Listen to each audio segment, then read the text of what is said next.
Oui, Alors, du coup, côté participants, donc c'est animé par, l'Union des URPS. Donc j'excuse aussi Juliette Camp qui, souvent anime, excusez-moi, ces ateliers, qui est souffrante aujourd'hui, qui voulait peut-être se connecter, mais je pense que je ne la vois pas et ça risque d'être compliqué pour elle. Donc, cet atelier sera co-animé au niveau, Union des URPS par moi-même, donc Adeline Thompson, responsable du pôle offre de soins de l'URPS médecins, et Marine, Leclerc, qui accompagne, la plupart des CPTS, dans le département du Nord. Je pense que tu vas pas plus loin, Marine, mais tu fais pas non plus toute celle du Nord. c'est ça. Voilà. Après, vu que c'est toujours des ateliers riches en informations, tous les chargés de mission, URPS qui accompagnent, s'ils sont disponibles peuvent se connecter. Donc je vois qu'il y a Manon qui est connectée. Je ne sais pas, Agathe, si tu l'es aussi? Et donc c'est le moment de souhaiter Oui. la bonne année à tes CPTS. Et on a aussi la présence exceptionnelle de la directrice adjointe de l'URPS médecins, puisque vous allez voir que le sujet groupement employeur a été porté notamment par l'URPS médecins et donc qui a été, en charge des travaux, notamment en 2023 pour le mettre en place, qui est Tiffaine, Delemaire. Je te laisse, Bonjour à rap tous. Bonjour voilà. à tous. En restant un peu sur les invités un peu, atypiques, on a aussi du coup le groupement employeur, qui est donc du coup opérationnel depuis 2024 dans notre région, qui est représenté par Karine. Karine, vas-y. Bonjour, Et Géraldine, c'est ça? tout à fait. Bon, elles vont se Bonjour à tous. présenter un peu plus, rapidement, elles se présenteront quand notamment elles prendront la parole. Du coup, côté CPTS présente, donc je vois que normalement on a un représentant de la CPTS Nord-Aisne. Est-ce que quand, la CPTS est citée, vous pouvez, à la fois nous saluer et dire si vous êtes, coordo ou membre du bureau? Bonjour, CPTS Noren, donc coordinatrice Madame Ducrot. D'accord. Est-ce que, tu es toute seule ou, tu es accompagnée, d'un membre du bureau? Je suis là, mais je suis pas là. Mais si, vous êtes là, mais bon. Je suis là pour un quart d'heure encore. Après, je vais taffer un peu. Bon, bah, enchanté docteur Ducrot. Enchanté, bonjour à Est-ce qu'il tous. y a d'autres CPTS de l'Aisne qui ne se seraient pas inscrits et qui seraient présentes? Non, donc on est bon du côté de l'Aisne, n'hésitez pas après à mettre dans le chat. Du côté de l'Oise, donc on a normalement un représentant ou 2 de la CPTS sudoise. Est-ce que vous êtes présents? Oui, Thierry Baumier, coordonnateur, je suis présent. Est-ce que vous Et êtes tout meilleurs vœux à seul? tous. Eh ben, je ne me Meilleurs vois vœux. pas avec qui je suis. Oui, bon, Peut-être en bon, ligne. peut-être en ligne. D'accord. Est-ce que la CPTS Picardie Verte est présente? Oui, bonjour, docteur Rougeau, présente. Je suis toute seule, présidente de la CPTS de Picardie Vert. D'accord, enchantée. Bonjour docteur. La CPTS du Beauvaisis, eux, je pense qu'ils sont présents puisqu'ils nous ont dit qu'en plus, ils avaient un besoin de recrutement. Est-ce que vous... Oui. Bonjour, je suis le docteur Maigret, je suis la secrétaire de la CPTS du Beauvaisis. Et effectivement, notre coordinatrice va nous quitter pour un autre poste et donc du coup nous cherchons et nous sommes très intéressés pour recruter à partir de mi-février. Eh ben, c'est bien, comme ça, vous pourrez poser toutes vos questions. Et je crois que vous êtes accompagné de votre président, c'est ça, Je monsieur pense. Fégueux? Bon, de toute façon, il aura le temps de se connecter. Le but, c'est qu'il y ait au moins Il un devrait représentant arriver de aussi.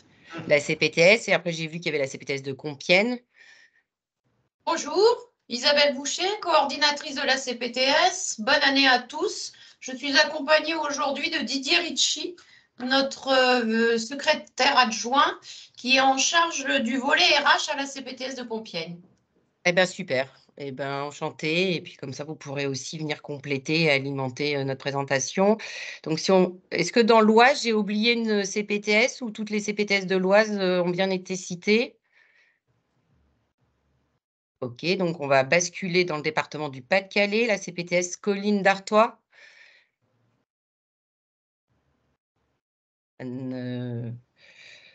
Manon, tu me confirmes que tu ne les vois pas ou ils sont présents, Colline d'Artois? Eh ben, ils se connecteront après. Beaumont-Artois, donc ça j'ai entendu au début, c'était les premiers connectés. C'est ça. Bonjour à Et tous, vous êtes collègues. Non, vous n'êtes pas le coordo, puisque c'est une coordinatrice. Vous êtes... Non, je suis trésorier adjoint et membre du bureau de la CPTS Nîmes-Artois. D'accord. Alors, on ne vous entend pas très, très bien. Mais voilà, quand vous prendrez la parole, n'hésitez pas peut-être à mettre un petit peu plus de volume ou de voix. Mais la CPTS Val de Lys Romane, il est aussi en recherche active de coordo d'ailleurs. Est-ce que vous êtes présent? Bon. Alors, on va aller dans le département du Nord, la CPTS Grand Denain. Non plus. Bonjour à tous, Monsieur Pellegil, président de la CPTS du Grand Denain. Enchanté. La CPTS Grand Valenciennes.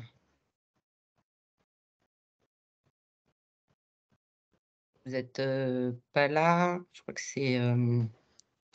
OK. La CPTS de Roubaix.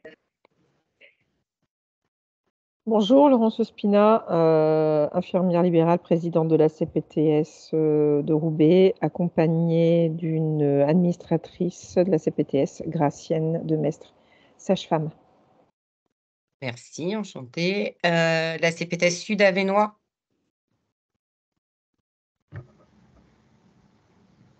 OK.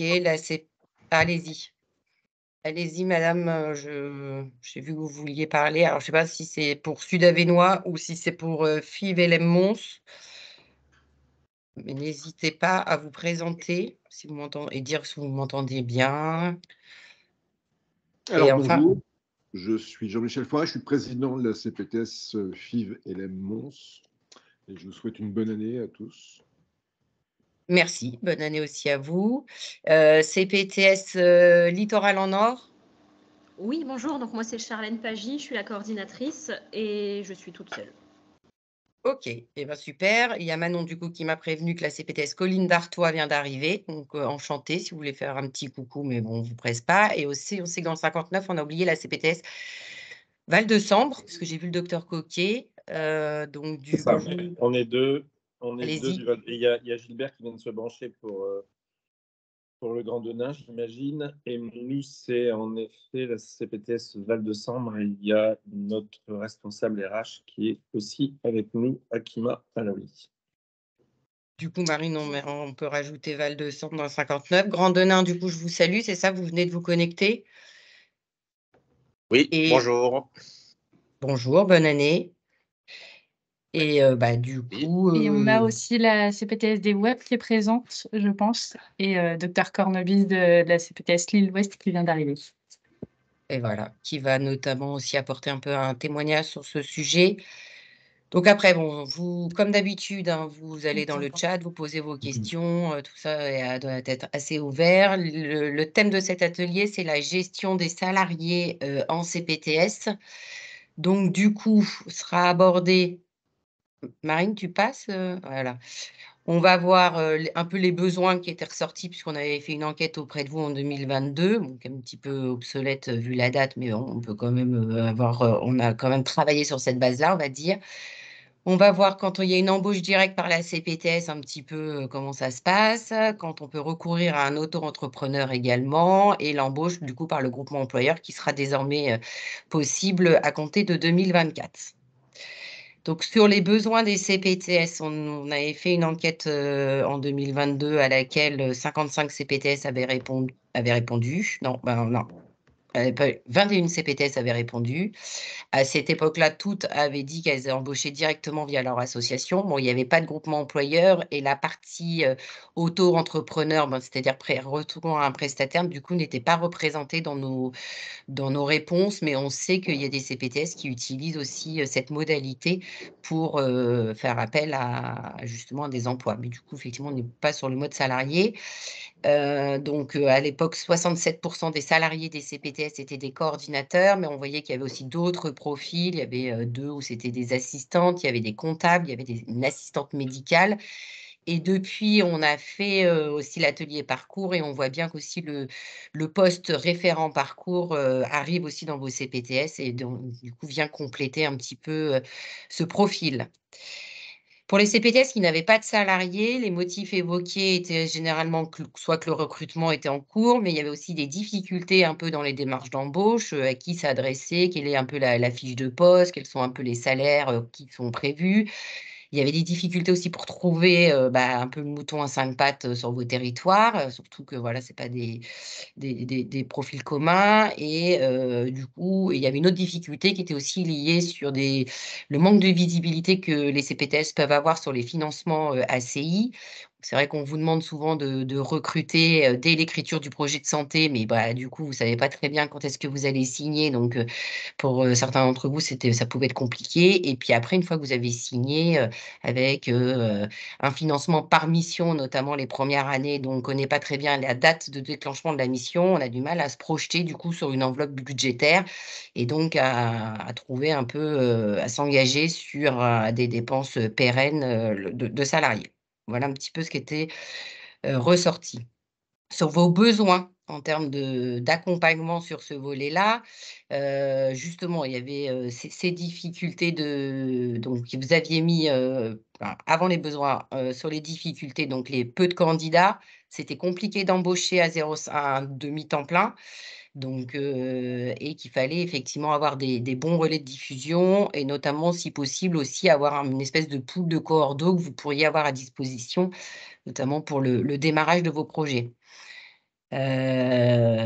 Voilà, qu'il y avait aussi des difficultés parce qu'il y avait des recours du coup à des prestataires en auto-entrepreneur ou aussi, il y avait certaines CPTS qui faisaient des fois appel à des personnels des collectivités, donc les communautés de communes par exemple ou d'une mairie ou des établissements de santé et que là, du coup, des fois, on a des difficultés pour pérenniser le poste, ou même avoir un profil adapté. Il y avait aussi un retour sur les conditions de travail qui sont assez hétérogènes. Il n'y a pas de grille salariale type, il n'y a pas de convention collective, donc tout le monde se pose plus ou moins les mêmes questions. Les démarches RH pour les professionnels employeurs, que certains trouvent quand même, voilà, en plus de votre travail, vous montez aussi un projet de CPTS et là, vous devenez employeur, donc s'ajoute à ça quand même une charge administrative, donc qui vous semblait un peu lourde, avec une connaissance du réglementation du code de travail à minimum que voilà, que vous n'avez pas forcément. Et puis peut-être certaines questions par rapport si ça s'arrête, du coup, comment on licencie, etc. Et donc avoir un besoin un peu d'expertise technique et spécifique sur un peu ces questions-là. Donc d'où l'atelier et d'où aussi les travaux qu'on a menés sur le groupement employeur. Donc, dans les différents besoins identifiés, il y avait un besoin d'appui à la gestion sociale et juridique, donc tout ce qui tourne autour du contrat de travail avec la fiche de paie, les mutuelles, la prévoyance. Un besoin aussi un peu sur le suivi, l'évolution et l'animation, c'est-à-dire que vous le faites à un niveau, c'est fait à un niveau CPTS, mais avoir peut-être un peu là-dessus une mutualisation ou des conseils qu'on pourrait s'auto-apporter, un besoin d'aide et de conseils au recrutement, accompagnement et tutorat des personnes qui seraient salariées. Bon, tout ça, ça va ensemble et le fameux aussi pool de coordinateurs qui était revenu dans notre enquête. Si vous avez identifié d'autres besoins, vous pouvez nous le dire dans le chat. Mais donc, l'idée, c'est qu'on est reparti de là pour vous faire cet atelier avec du coup une première partie sur un peu vos obligations quand vous embauchez directement, une deuxième partie sur le recours aux auto-entrepreneurs et une troisième sur le groupement employeur. Du coup, sur l'embauche directe, Marine, je te laisse prendre la suite. Oui. Alors, pour l'embauche directe, donc la CPTS qui embauche directement le salarié, ça fait du coup de la CPTS l'employeur direct de ce salarié. Donc, ça nécessite pour les gérants de la CPTS d'avoir un minimum de connaissances sur le droit du travail et les obligations qui sont liées à l'embauche. Et également être en mesure un peu d'avoir ce devoir d'anticipation sur tout ce qui va être un potentiel départ. Si la CPTS prend fin, même si ce n'est pas ce qu'on vous souhaite, ou un départ, un changement de présidence ou de référent RH, comme il peut y avoir dans certaines CPTS, il faut qu'il y ait une relève qui puisse être assurée et une anticipation qui soit faite. Donc, sur quelques modalités d'embauche, on a repéré 5 grosses étapes clés. La première qui va être l'essentiel, en fait, ça va être la déclaration préalable à l'embauche. Donc, c'est sur le site de l'URSSAF dans lequel vous allez intégrer toutes les informations nécessaires pour pouvoir déclarer votre salarié. Ensuite, il faudra mettre à jour votre registre du personnel. Donc, en fait, c'est une fiche dans laquelle vous indiquez un peu les informations liées aux salariés que vous embauchez. Vous avez ensuite une affiliation à la retraite complémentaire. Donc, ça se fait par le biais de la déclaration sociale nominative, donc qu'on appelle DSN, qui se fait tous les mois via la fiche de paie. Donc, en général, c'est votre expert comptable qui s'en occupe si vous ne gérez pas on va dire la publication de la fiche de paie de votre salarié. Et une fois que toute cette partie un peu administrative est faite, forcément, il y a la partie accueillir le salarié. Donc, un bon accueil, des outils qui sont prêts, donc une boîte mail qui est prête à l'emploi. Si les locaux sont dans un bâtiment spécifique, préparer les badges, les codes d'accès, les documents nécessaires pour qu'il puisse prendre son poste correctement. Et enfin, l'organisation d'une visite médicale d'embauche. Voilà un peu les grandes étapes clés lorsque vous embauchez un salarié. Vous allez également avoir des obligations en tant que employeur. Donc, on a identifié des obligations financières, donc la base, le versement du salaire qui est prévu avec la remise d'une fiche de paie, le versement des cotisations sociales à l'URSSAF, l'obligation administrative, donc l'immatriculation de votre entreprise, association, employeur au répertoire Sirène, accomplir les formalités qui sont liées à l'embauche qu'on a vues juste avant. Ensuite, on a des obligations à l'égard des salariés, donc leur fournir un travail qui correspond à l'objet du contrat que vous avez établi avec lui, en respectant les modalités de lieu, d'horaire, les conditions d'exécution. Le docteur Cornelis pourra nous en parler juste après. Ensuite, l'organisation d'entretiens annuels d'évaluation et d'entretien professionnel. Vous pouvez également proposer des formations à votre salarié. C'est même d'ailleurs une obligation de lui laisser l'opportunité de se former. Vous devez ensuite respecter le règlement du travail, donc tout ce qui va être lié aux conventions collectives, tout ce qui va être lié aux congés, au salaire, à l'hygiène, à la sécurité, qu'on verra juste ensuite. Et ensuite, le respect, le droit d'expression, d'organisation l'organisation collective des salariés.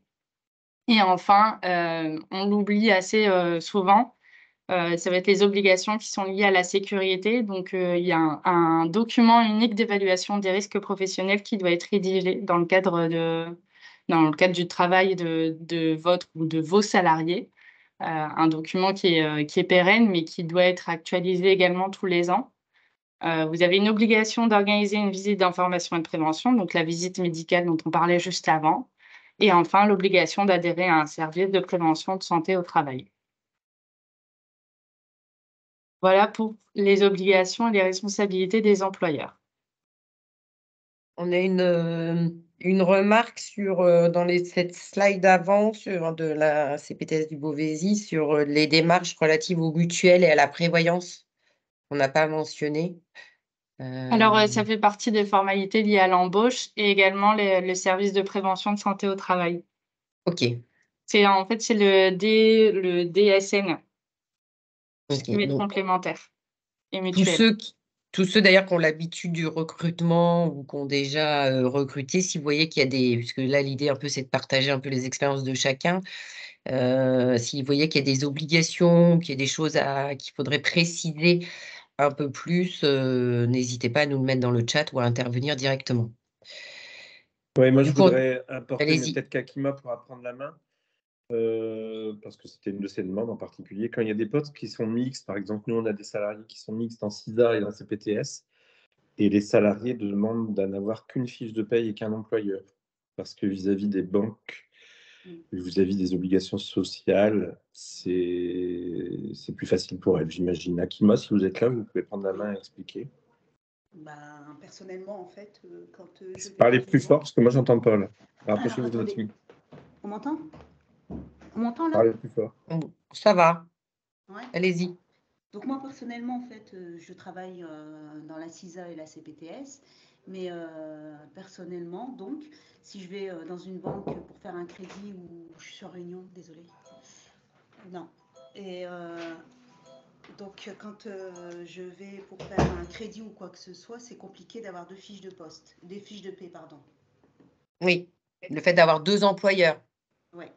Ce qui est compliqué, c'est que vous dites: «Eh, j'ai un boulot et du coup, vous sentez que» mais c'est possible. C'est reconnu, oui, mais c'est reconnu comme précarité, en fait. Ouais. Ouais, OK. Oui, OK, donc ça, merci pour ce retour d'expérience, Parce parce que que c'est vrai c'est qu'on a quand même aussi des CPTS qui veulent mutualiser, ça va être un des avantages d'ailleurs peut-être du le groupement groupement. employeur qui Ouais. après.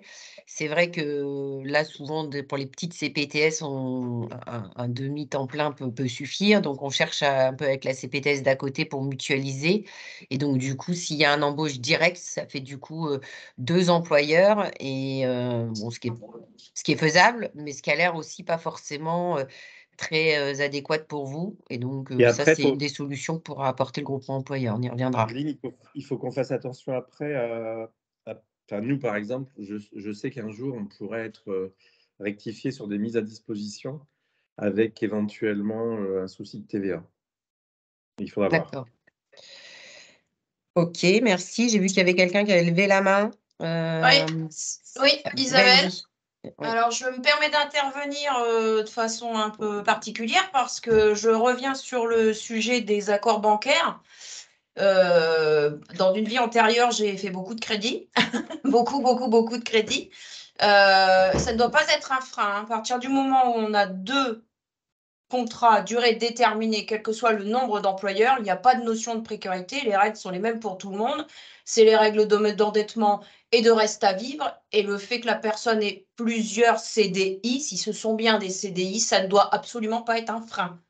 Franchement, là, c'est pas normal qu'on puisse tenir un tel discours quand on se présente chez un banquier. C'est absolument pas normal. Il y a des réglementations très strictes, ça, c'est absolument pas normal.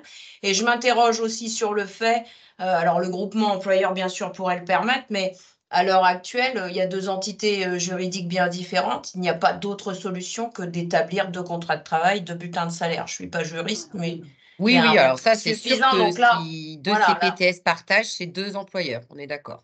même, oui, même une autre structure d'ailleurs. Oui, même une MSP avec une CPTS, par exemple. Voilà. On est d'accord.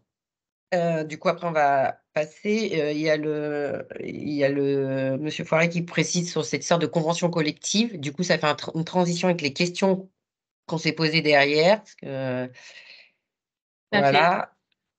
voilà. Donc, pour l'employeur, suis-je soumis à une convention collective? Donc, effectivement, il n'existe pas de convention collective spécifique pour les CPTS.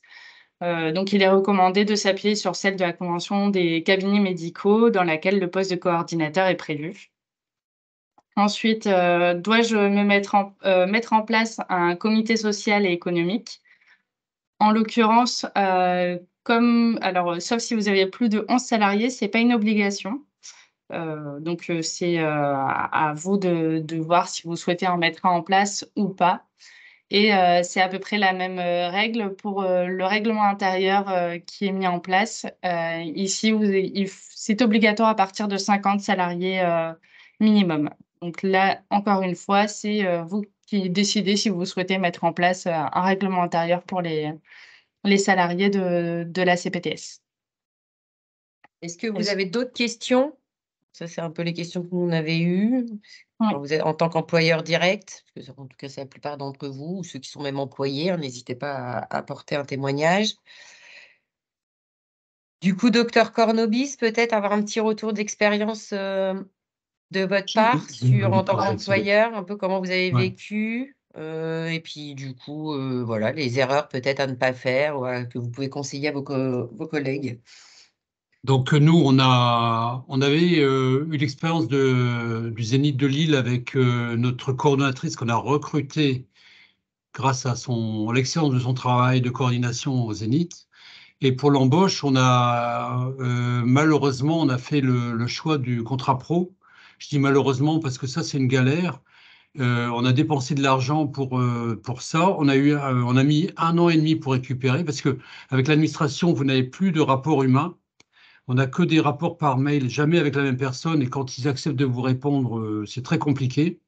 Donc on donne les sous, mais après, pour les récupérer, même si vous êtes dans votre droit, on a énormément d'obligations, mais finalement très très peu d'aide. Alors quand on est novice, ce qui est le cas en général de nos métiers, si on n'a pas le professionnalisme d'un comptable ou d'un expert comptable, donc tous les gens qui sont déjà en MSP, c'est plus simple, parce qu'ils peuvent passer souvent d'un système déjà d'emploi avec un système de coordination en CPTS. Et pour les autres, c'est pas évident. Trouver la bonne personne.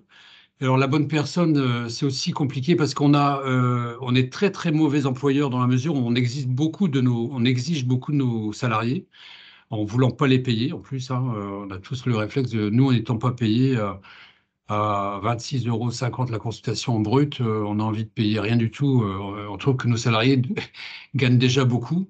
Même si on ne le dit pas officiellement, c'est un peu souvent le vécu des coordonnateurs qui font beaucoup de choses, à qui on demande beaucoup, souvent même le week-end. Enfin, donc ça, il faut être vraiment très vigilant pour avoir une fiche de poste bien cadrée, avec des temps de réunion le soir. Ce qu'on fait à l'URPS, c'est pas admis, hein. C'est compliqué de faire intervenir nos salariés le soir. Enfin, il faut vraiment faire très attention à ça, parce qu'on a de plus en plus de coordonnateurs qui partent en burn-out, ou qui en ont ras-le-bol de travail, qui démissionnent au bout de quelques temps, parce que c'est insupportable, parce que les professionnels se déchargent complètement sur eux pour la gestion, l'animation, les parcours, enfin ce que nous demande la CPM, en fait les organismes financeurs, avec le problème aussi de l'hébergement, c'est-à-dire que dans les ACI, il n'y a rien qui a été prévu pour l'hébergement du salarié. Donc les gens qui ont une MSP, ça fonctionne parce qu'ils ont déjà des locaux. Mais pour les gens qui comme nous, par exemple la CPS, on n'avait pas de locaux. Au début, on a fait travailler notre coordonnatrice chez elle. Mais à un moment donné, en télétravail, c'était compliqué. Donc on lui a trouvé un local pas loin de l'ARS qu'on loue, en fait, mais sur des fonds propres. Hein. C'est encore, je sais que Pierre-Marie, il a trouvé une solution. Il y a peut-être des solutions qui sont peut-être pérennes. Là, ça sera intéressant dans les échanges. Mais je pense que vraiment, le contrat employeur, ça sera vraiment de nature à, si vous n'avez pas encore embauché, vraiment passer par là pour avoir cocher toutes les cases des obligations. Vous savez, il y en a beaucoup. Et on est très très vite en faute de bonne volonté. Hein. Très très vite, on n'a pas rempli telle case. On est très vite, on peut être très vite poursuivi. Et en cas de prud'homme, on est mal. Et à chaque fois, je vous rappelle, c'est quand même le président de la CPTS on est en loi de 1901. Donc c'est quand même le président qui trinque. Il ne faut pas trop compter sur les autres, même votre trésorier. Qui peut avoir l'air d'être expert. En fait, on se rend compte sur le moment que nous, on a notre comptable, par exemple, qui au bout d'1 an a jeté l'éponge avant l'Assemblée générale, hein, nous a dit bah, moi je suis incapable de faire les comptes, j'y connais rien. Donc 15 jours avant une Assemblée générale, hein, c'est toujours très sympathique d'apprendre ça, mais on apprend sur le terrain. Donc c'est important d'avoir vraiment des professionnels qui sont autour de vous. Et pas uniquement des copains, parce que les copains vont vous dire moi je suis comme ci, je suis comme ça, mais c'est pas forcément la loi, c'est pas forcément les textes. Et les salariés très vite connaissent très très bien la loi, très très bien les textes, et on peut se retrouver facilement en défaut avec après si on se retrouve en prud'homme avec des indemnités à payer en fait importantes. Et la loi, c'est vraiment la loi de l'embauche. En fait, c'est de plus en plus compliqué. Même les experts. Alors les contrats, on n'est pas passé par un avocat, on a fait un contrat type, puisqu'effectivement on a un flou artistique sur le travail du coordonnateur, on ne sait pas trop ce que c'est, donc on le rapproche des cabinets médicaux, mais vraiment être très très dur avec soi-même, se forcer à pas contacter son coordonnateur le week-end ou bien le soir après 8 heures parce qu'on a une information qui manque. Faut vraiment respecter son temps de travail. Et puis pas hésiter à le rémunérer en fonction du travail qui est effectué, parce qu'un salarié, c'est pas Marine qui me dira le contraire, un salarié qui est bien, bah, ça sera tout à fait profitable pour la structure et pour et pour les membres qui sont souvent malheureusement très peu compétents en matière d'embauche, en matière, chacun fait en fonction de ce qu'il a comme vécu. Et nous, on sait presquement toutes les trous, on est tombé dedans depuis 2 ans. En fait, maintenant, ça va. On est à peu Du coup, près, vous êtes toujours en contrat pro ou vous avez Non, c'est basculé? terminé. On est C'est parti, on fini. est en CDI. D'accord, Mais au ok. début, le contrat pro, c'était une catastrophe. Ok. Parce Bon, que bah, au moins, c'est une recommandation, c'est pas passer par voilà, les contrats pro. plus un stage, oui. Après, par rapport aux voilà, flux pas hésiter artistiques à que vous mettre évoquez, vos c'est vrai que coordonnateurs en formation. Ouais. la convention des cabinets médicaux précise un peu plus ce sujet-là, et du coup, ça rejoint des questions là qu'il y a dans le chat. Du coup, ça fait lien avec ce que vous dites. Donc, il évoquait que la FCPTS conseille une autre convention collective, c'est ça?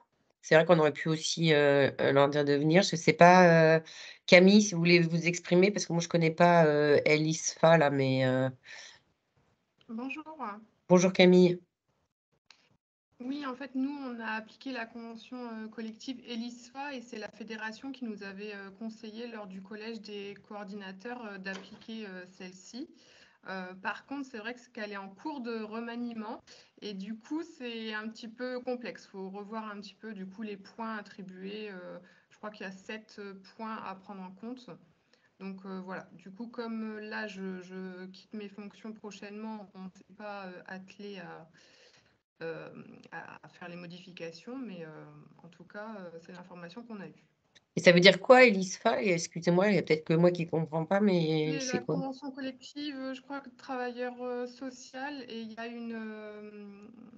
un intitulé pour coordinateur également. Ah bon, ok. Et je parle sous contrôle peut-être de ceux qui connaissent bien la convention collective des cabinets médicaux, mais l'ajout du poste du coordinateur, c'est récent aussi. C'est pour ça aussi que peut-être que maintenant, il faut mieux se référer à celle-ci. Parce que c'est vrai qu'avant, votre poste était un peu nulle part. Donc, je pense que chacun cherchait un peu une convention qui pouvait lui ressembler. Mais j'ai l'impression que justement, ils ont modifié celle des cabinets médicaux pour ajouter ce poste-là. Je ne suis pas non plus une spécialiste.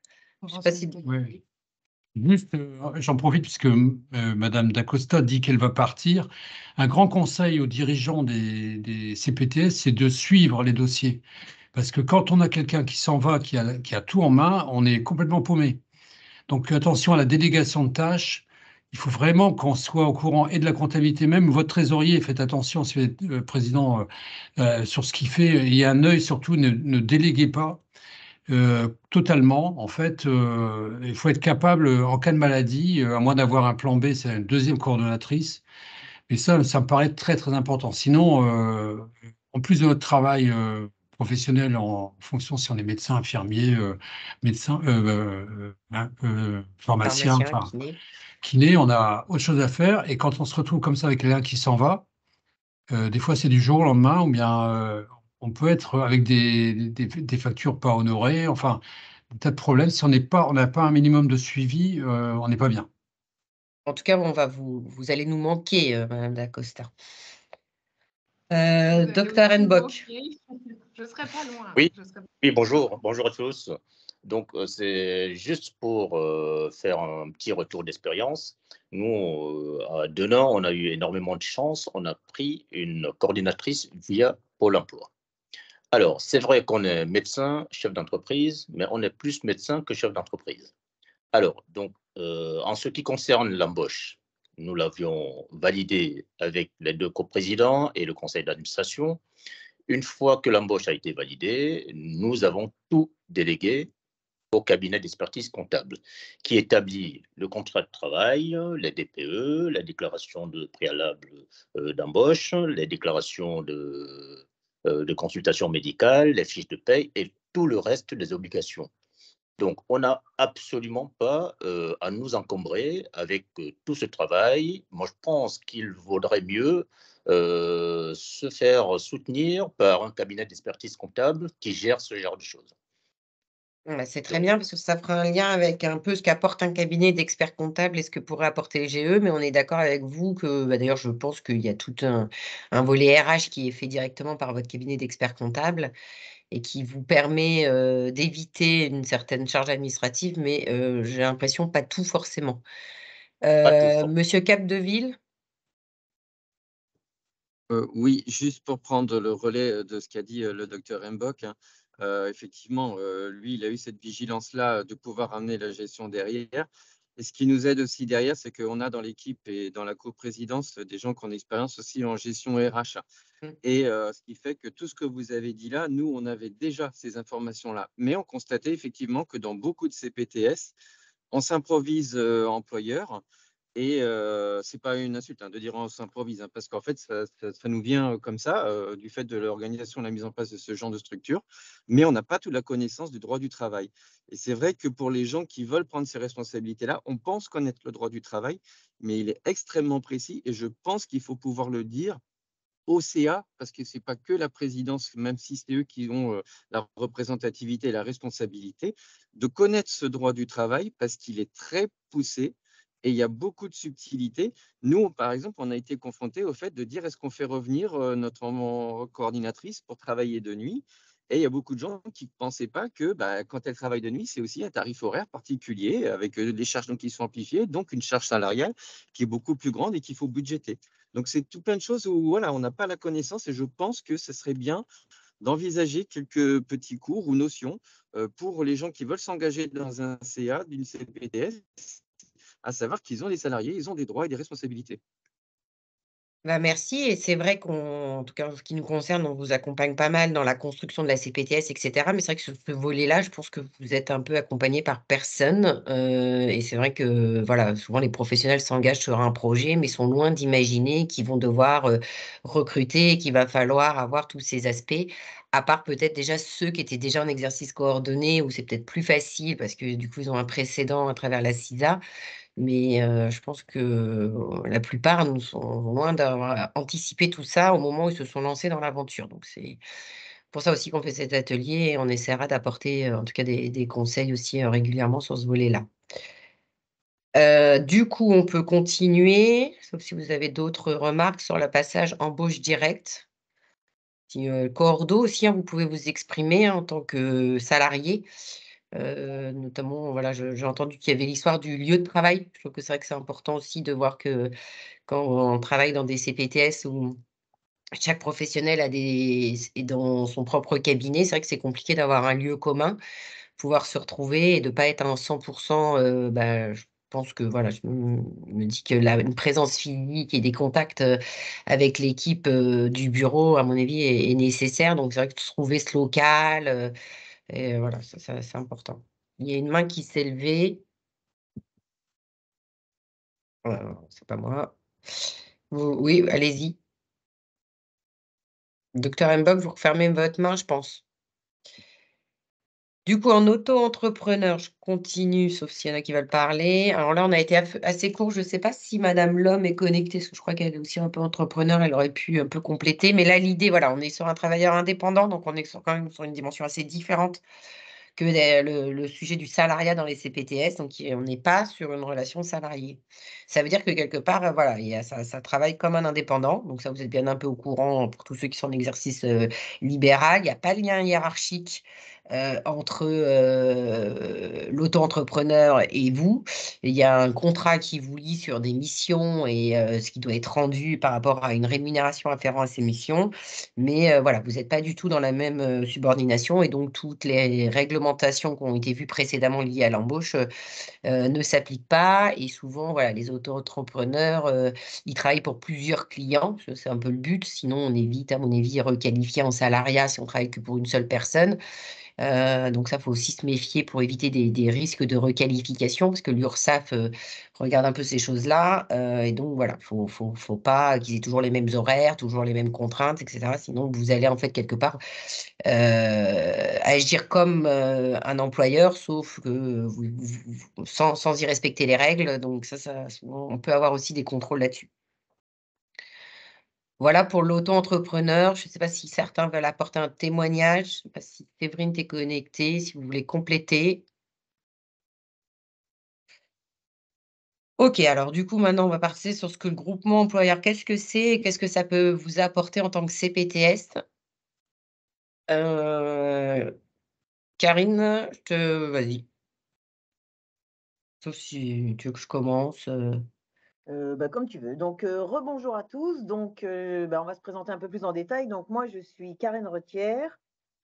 Juste pour vous donner un petit peu mon parcours. Donc, aujourd'hui, au niveau du groupement d'employeurs santé-service qui réunit aujourd'hui 7 régions, je suis responsable du pôle partenariat, facturation au niveau de la structure. J'ai travaillé 7 ans et demi à l'URML Pays de la Loire. Et donc, j'ai basculé là directement, hein, ce n'est pas une vieille expérience, je suis passée de l'URML Pays de la Loire au groupement d'employeurs. Voilà, c'est pour me présenter un peu au niveau de mon historique. Je laisse Géraldine se présenter de son côté. Et donc, bonjour à tous, rebonjour, Géraldine Lonen, donc en charge de la gestion du groupement d'employeurs, mais vraiment pour la partie ressources humaines pure. Donc moi, ça va faire un peu plus de 3 ans que je travaille au sein d'une structure groupement d'employeurs avec des mises à disposition auprès des professionnels de santé sur les postes de coordination de CPTS, entre autres, puisqu'on s'adresse, nous, à travers notre groupement, à tout type de postes qui peuvent intéresser un professionnel de santé libéral. Voilà. Du coup, Ouais. Pardon, excuse-moi. Non, vas-y, continue. Donc, du coup, voilà, on va vous expliquer le groupement d'employeurs tel qu'il est proposé au niveau interrégional. Donc, le rôle principal du groupement d'employeurs, vous l'avez bien compris, c'est de réaliser des embauches, mais aussi des portages de contrats lorsque des candidats sont déjà identifiés et de gérer tout ce qui est lié aux ressources humaines, tout ce que vous pouvez imaginer autour du salarié, de l'embauche, des formalités d'embauche, des périodes d'essai, des visites médicales, des conseils en RH sur des demandes d'augmentation, sur des avenants au contrat, tout ce que vous pouvez imaginer tout au long de la vie du salarié. Du coup, Marine, tu peux passer peut-être.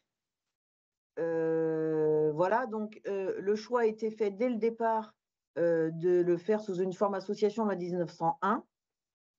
Et l'origine, et c'est pour ça que vous allez voir pourquoi je vous parlais de l'URML Pays de la Loire, la genèse du groupement d'employeurs, c'est un groupement d'employeurs qui a été créé à l'origine à l'initiative de l'URML Pays de la Loire pour justement répondre aux besoins des professionnels de santé sur tout ce qui était exercice coordonné et s'étendre notamment là depuis 2-3 ans à tout ce qui est assistants médicaux pour les médecins, tout ce qui est secrétaire médical, tous les postes en tout cas où derrière il peut y avoir des structures avec des libéraux qui sont à la gouvernance.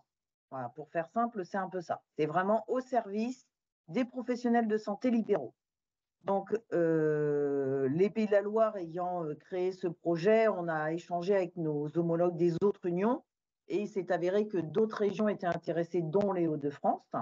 Et donc, il a été décidé d'étendre ce groupement d'employeurs sous une forme interrégionale. Et aujourd'hui, il y a 7 régions partenaires. Une qui est en cours, là, vraiment, on va la mettre dedans parce qu'elle arrive à grands pas. Donc, bien sûr, Pays de la Loire, Nouvelle-Aquitaine, Bretagne, Normandie, Hauts-de-France, bien sûr, Grand Est et Corse. Donc, certaines ne sont pas venues tout simplement parce que certaines régions ont des groupements d'employeurs. Et puis après, il y a des raisons diverses et variées. Il y en a qui arriveront plus tard, mais c'est possible qu'on finisse avec au moins 10 régions. Alors, 10 régions, ça donne la force de l'expérience de chaque région et ça permet de mutualiser beaucoup de choses, beaucoup de process, beaucoup de coûts. C'est aussi la raison de l'extension à plusieurs régions. Aujourd'hui, en Pays de la Loire, juste pour la petite histoire aussi, il y a 2 groupements d'employeurs pour l'instant qui, à terme, je pense, se rejoindront. Il y a un groupement d'employeurs pour l'exercice coordonné qui est aujourd'hui 90 salariés. Donc, on va du coordinateur de CPTS, il y a des maisons de santé, il y a des salariés aussi des unions qui sont dans le groupement d'employeurs. Et il y a l'autre groupement, celui qui a une extension là, où il y a 50 bénéficiaires. Et là, ce sont des assistants médicaux, ce sont des chargés de communication, chargés de mission, tout ce que vous pouvez imaginer comme poste. On n'est pas limité en poste. Il y a même des psychologues. Voilà, il pourrait y avoir demain, dans certains cas, des médecins salariés. Alors, pas des médecins salariés pour une structure publique, mais par exemple, on a un cas où un médecin est parti à la retraite, mais veut bien, pour ne pas laisser son confrère être collaborateur salarié pendant quelques années. Et donc, à ce titre-là, comme l'employeur principal est un médecin libéral, le groupement d'employeurs peut porter le contrat de ce collaborateur salarié qui est un ancien médecin du cabinet, pour vous expliquer la notion de médecin salarié. Donc, voilà au niveau de la présentation générale du groupement d'employeurs. Le périmètre. Donc, Alors, je continue. Bon, vous aimez ma douce. Non, moi, je peux le faire rapide si tu veux, mais c'est un peu ce que tu as dit. Donc, d'abord, ça concerne qui? Donc, tous les salariés des exercices coordonnés. Donc, pour votre info, du coup, vous êtes un peu les premiers sur lesquels on fait une information détaillée, mais dont les CPTS, mais on peut aussi avoir notamment les maisons de santé ou les équipes de soins spécialisées qui commencent à se créer sur notre région.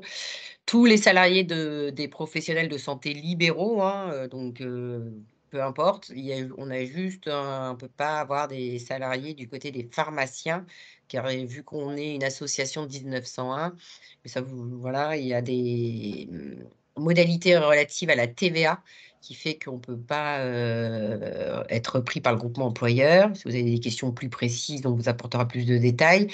On a aussi envisagé, parce que ça, on sait que c'est une grande difficulté pour les libéraux, tout ce qui est relatif aux maisons médicales de garde ou maintenant le service d'accès aux soins qui commence à s'implanter, avec notamment des recrutements qui pourraient aider les régulateurs libéraux ou les maisons médicales de garde.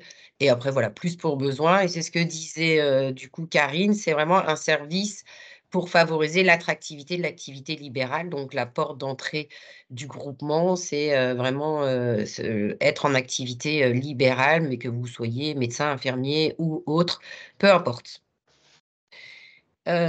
Du coup, le service, alors là, du coup, on est un peu plus détaillé pour savoir exactement plus précisément le service que vous offre le groupement.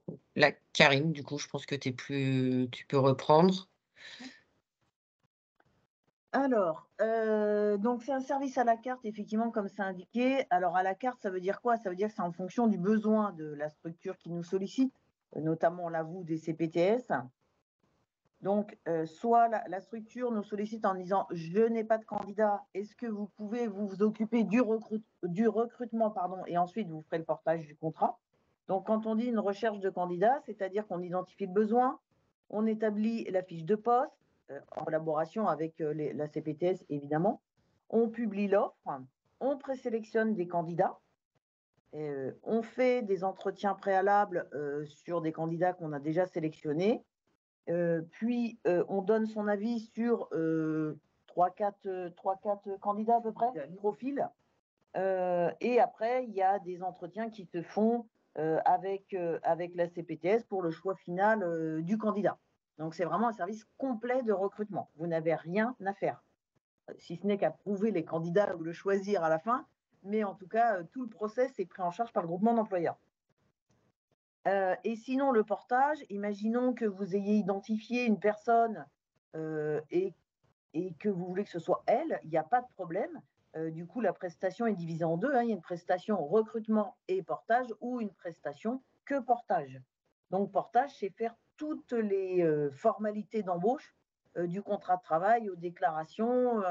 On parlait de mutuelle tout à l'heure, expliquer la convention collective, enfin voilà, tout ce qui peut être lié à l'embauche. Vous n'avez rien à vous occuper. Parce que là, pour le coup, c'est bien la convention collective des cabinets médicaux qui va s'appliquer. Alors, un groupement d'employeurs, par définition, doit choisir une convention collective. Donc, la convention collective qui a été choisie, c'est celle des cabinets médicaux parce que, à notre sens, c'est la plus adaptée à tous les postes qu'on propose. dont les coordinateurs de CPTS, c'est pas un problème. Alors juste ce petit point sur la convention collective sans vouloir embrouiller qui que ce soit. Imaginons qu'une CPTS ait fait un autre choix de convention collective, mais veut faire porter le contrat ou l'embauche par le groupement d'employeurs, ce n'est pas un problème. Le groupement d'employeurs peut embaucher des personnes qui sont dans une structure avec une autre convention collective. Ça, c'est autorisé. Et le rôle du groupement d'employeurs sera de toujours prendre la meilleure, comment dire, c'est pas une prestation. La meilleure garantie pour le salarié, en fonction de la thématique qui sera retenue. L'avantage le plus favorable au salarié sera toujours tenu. Donc, ce sera un jeu à chaque fois de comparaison entre le droit du travail, la convention collective des cabinets médicaux et celle éventuellement retenue par ailleurs par une autre CPTS.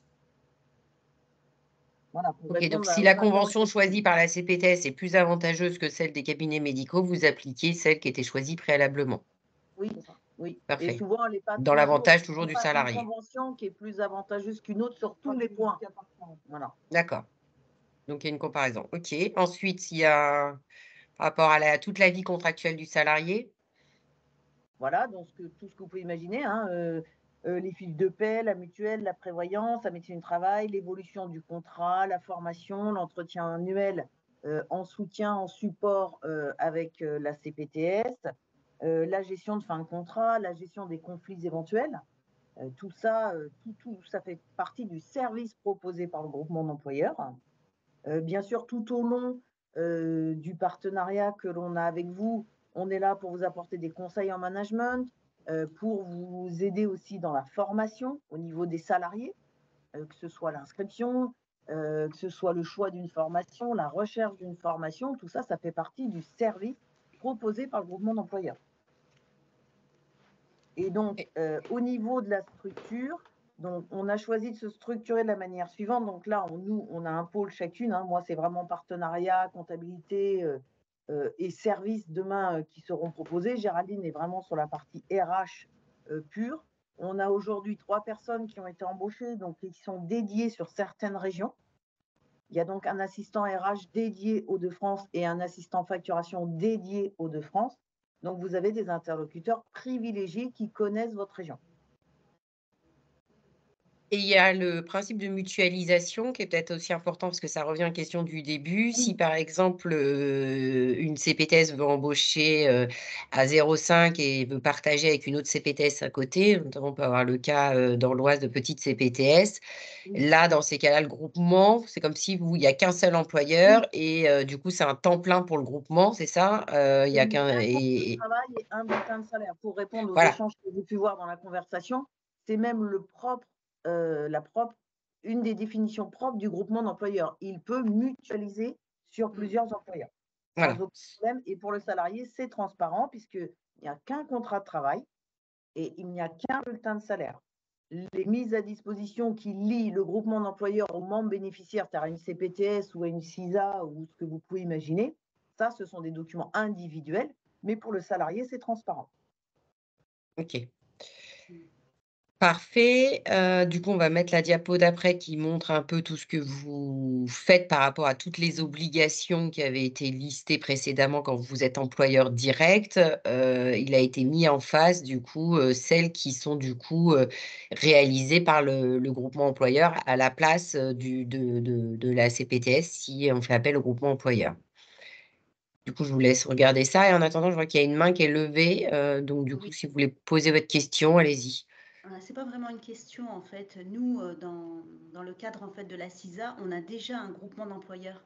On a un groupement d'employeurs, on pratique ça déjà depuis 2022. Oui, oui, bah, d'ailleurs, vous êtes le seul groupement employeur de la région, puisqu'on avait fait des recherches un petit peu. Mais vous êtes groupement employeur uniquement pour les professionnels de votre CISA. Quelque part, vous ne pourriez pas être groupement employeur pour une CPTS de l'Oise, par exemple. Vous êtes limité à votre territoire. C'est ça. Oui, Exactement. voilà. Donc, voilà. Mais du coup, effectivement, on avait vu qu'il y avait cette historique et donc, quelque part, vous, par exemple, voilà, il y a une MSP qui a besoin d'un salarié sur votre territoire, c'est la CISA qui l'embauche et qui la met à la disposition de la MSP. Mais on est, voilà. C'est assez atypique comme fonctionnement. Mais je crois que vous êtes un peu bah, déjà, c'était le seul groupement employeur de notre région et ce type de groupement employeur par une CISA. Je ne crois pas qu'il y en ait d'autres aussi au niveau national.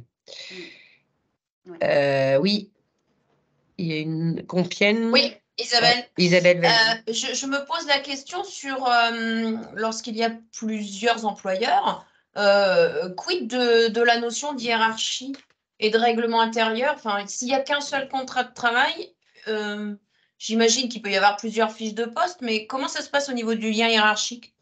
Ah bah justement, on a une petite slide qui résume un peu comment ça se passe, le lien hiérarchique entre désolée. groupements. Non, mais on On y n'est pas bien revenir. coordonnés. Mais on peut après, je crois qu'il y a les questions. Je ne sais plus l'ordre vraiment, mais du coup, on peut pas. Ah non, on va parler du coup et après, après, je pense qu'il y aura le truc hiérarchique, comme ça, on vous explique tout ça. Mais c'est une bonne question, c'est parce que oui, je vois exactement, mais voilà. Du coup, le coût, Karine, si tu dois résumer un petit peu combien ça coûte pour une CPTS de faire appel à ce service. Alors, le coût qui est facturé pour le service du groupement d'employeurs, parce que bon, on est une association loi 1901, mais on a aussi des frais de structure puisqu'il y a des salariés permanents. Hein, on a un local. Donc, comme c'est une association, il y a une adhésion annuelle qui est de l'ordre de 50 €. C'est symbolique, mais en tout cas, c'est ce qui rend chaque membre bénéficiaire adhérent et donc membre actif au niveau de l'Assemblée générale. Il faut le savoir quand même. C'est-à-dire vous êtes adhérent, donc vous appartenez au groupement d'employeurs dès que vous adhérez. Ensuite, on a divisé les formules, puisqu'il y a une formule recrutement plus portage du contrat. Ça veut dire je ne connais pas le candidat, je demande au groupement d'employeurs de m'aider dans le recrutement et ensuite de porter le contrat. Donc, tout ce qui est assistance secrétaire, on est sur un forfait de 500 €. Sur les autres profils, dont les coordinateurs, qui sont des profils plus conséquents, voilà, merci Géraldine, on est sur un forfait à 1 000 €. Après, il pourrait y avoir des devis sur des déplacements ou sur des points importants, mais globalement, on est sur un forfait de 1 000 €. Alors que si vous avez identifié le candidat, qu'on démarre à partir du portage du contrat, on est sur un forfait de 250 €. Voilà, ça c'est pour tout le monde pareil. On demande une avance en compte courant équivalent à 2 mois de salaire brut chargé. Pourquoi? Ça, on l'explique. Parce que nous, on paye les salaires de tous les salariés entre le 25 et le 27 de chaque mois, mais on refacture le salaire et notre prestation que le 5 ou 8 du mois d'après. Donc, ça voudrait dire qu'entre les deux, c'est le groupement d'employeurs qui avancerait tous les salaires, ce qui est techniquement pas possible. On n'a pas de flux qui nous permettent d'avancer des montants importants. Et quand on commence à avoir beaucoup de salariés, ça représente quand même des gros montants. C'est la raison pour laquelle on demande une avance de trésorerie qui est restituée à la fin de la mise à disposition. Et au niveau du coût mensuel, le calcul est assez simple. Enfin, c'est simple. On prend le coût global du salaire. C'est quoi le coût global d'un salaire? C'est le montant brut, ce sont les charges patronales. Ce sont par exemple une prime Macron, ce sont des indemnités journalières en cas d'absence, etc. Donc, c'est le coût global du salaire. C'est ce qui est en bas sur le bulletin de salaire, sur lequel on applique un pourcentage de 10%. Alors, on s'est dit 10%, attention, parce que sur des salaires qui pourraient monter sur certains postes, ça représenterait des sommes importantes. Donc, on a plafonné ce montant à 250 € par mois maximum. On a mis un minimum de 125 €, on a mis un maximum de 250 €. Donc, pour faire court, le coût annuel du service du groupement d'employeurs varie entre 1 500 € et 3 000 € par an. Tout le reste, c'est le coût qu'ils auraient en embauche directe, quoi. Donc, c'est le surcoût. Réel, hein. Ok. Vous avez une question sur le coût? Madame Maigret, vous qui, par exemple, étiez intéressée, est-ce que ça vous paraît clair, le coût, tout ça? Ça vous semble... Ça me paraît, oui, c'est clair. Ça me paraît très intéressant comme proposition aussi, surtout indirectement, même si on a 1 mois et demi là pour se retourner, ça me paraît très très court quand même pour tout organiser, suivre tous les dossiers, réussir à faire un petit moment de chevauchement pour que justement la transmission se fasse bien avec notre prochain coordinateur. Après, je ne sais pas, oui, note de frais, je ne sais pas, note de frais. C'est tout réel. C'est au réel. Si par exemple, alors je suis pas sûre qu'il y ait des notes de frais pour les coordos, parce que c'est vrai que vu que c'est des salariés, pour ce coordo ou assistante ou peu importe, sur le salarié, il peut faire des notes. Ah oui, si par exemple le salarié qui va déjeuner à l'extérieur.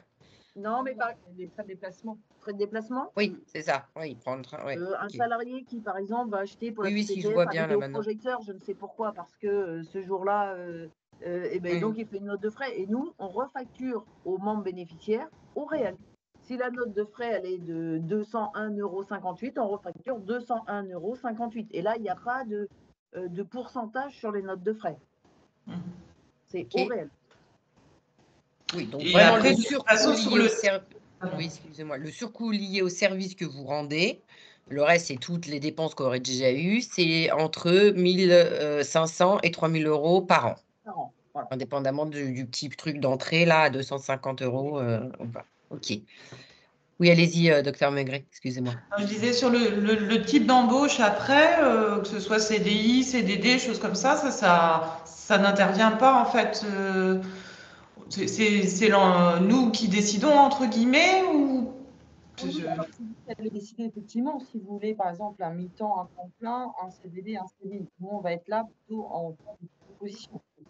On est en appui RH. Hein. Donc, l'idée, c'est par exemple, effectivement, si sur une taille 4, une CPTS de taille 4 me dit qu'il veut embaucher à mi-temps, je vais me permettre d'émettre une réserve.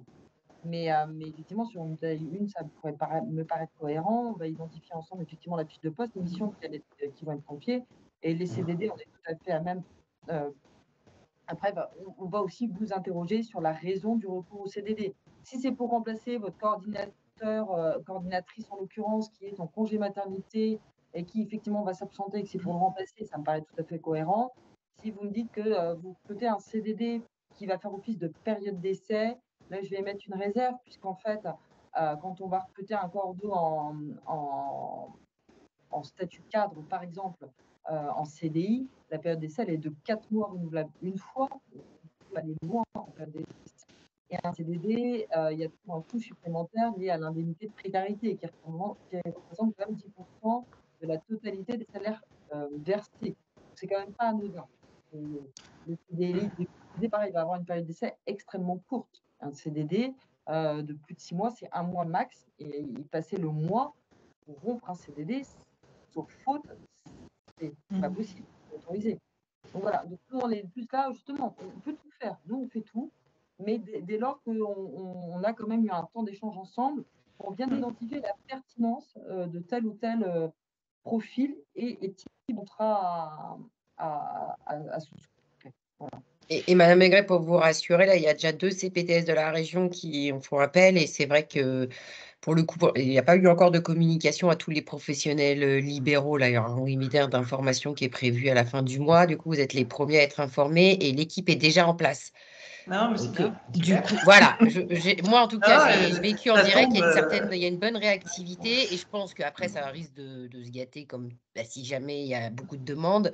Mais là, je pense qu'on a quand même à disposition une équipe qui est, en tout cas pour la région, qui est disponible et donc qui va pouvoir aussi faire son maximum pour justement que vous évoquiez le tuilage et ça me semble important pour essayer de trouver assez rapidement pour pouvoir remplacer Camille dans les meilleurs délais. Et pour juste une profiter autre du début. question. Pour ce qui est d'un accompagnement, si on veut embaucher ou prendre un stagiaire rémunéré, les stagiaires de master ou des gens en alternance. Oui, on s'en occupe ça. On fait aussi. Ça vous faites aussi, ok. On a vraiment le statut d'employeur. Hein.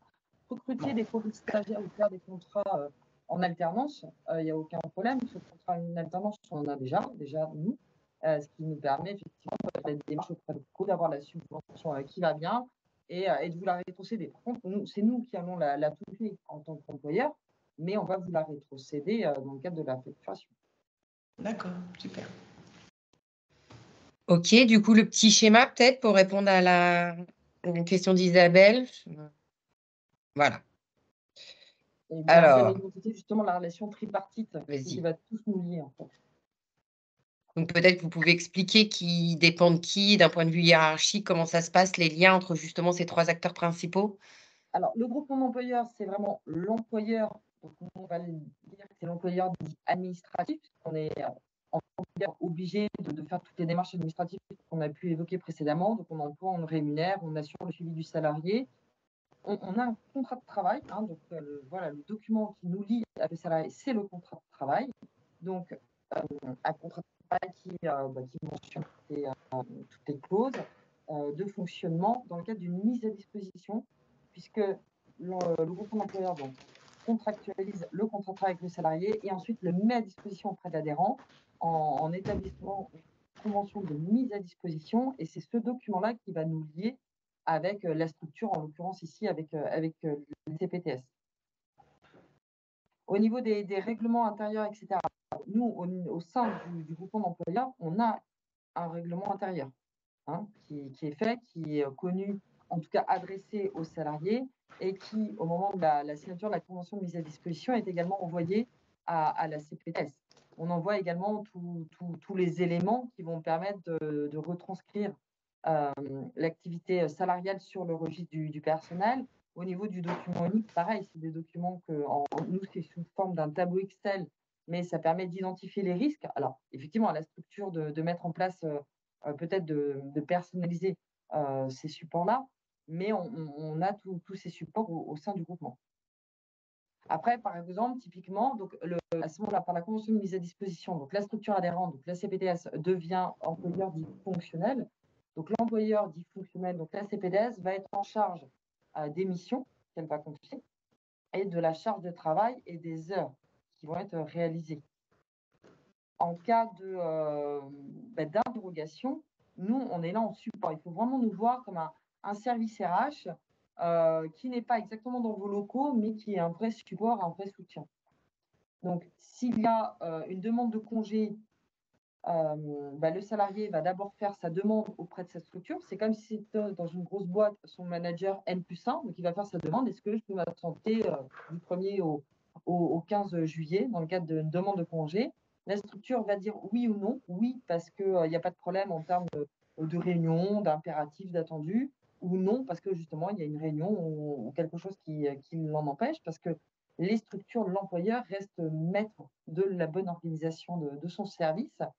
Et une fois que c'est validé, l'information est remontée au groupement d'employeurs qui va le gérer en paye. Comme un arrêt maladie. Un arrêt maladie, on prévient son manager, donc sa structure, pour annoncer son absence dans le cadre d'un arrêt, mais on informe le groupement d'employeurs qui va le gérer en paye et faire toutes les démarches de déclaration de salaire, etc. auprès de l'assurance maladie. Et typiquement, pareil, pour revenir à éventuellement des conflits, s'il y a une faute qui a été mise, la CPTS nous informe et c'est nous qui allons convoquer le salarié et pouvant aller jusqu'à une mesure de licenciement pour faute.